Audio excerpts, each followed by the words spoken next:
বান্দরবানের আলী কদমে পর্যটক নিহতের ঘটনায় online travel group tour expert গ্রুপের অ্যাডমিন বর্ষা ইসলাম বৃষ্টিকে গ্রেফতার করেছে পুলিশ। শনিবার বেলা 11টার পর আলী কদম থেকে তাকে গ্রেফতার করা হয়।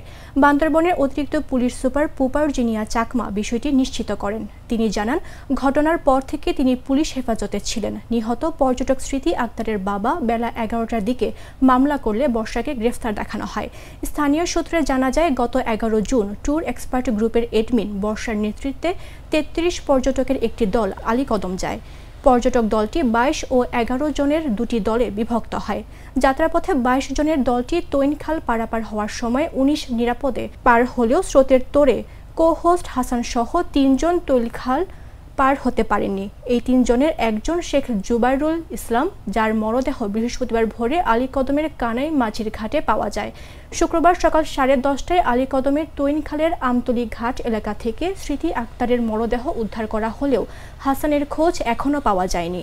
এ ঘটনায় আজ সকালে দায়িত্বহীনতার অভিযোগে নিহত স্মৃতি আক্তারের বাবা বাদী হয়ে মামলা করেন।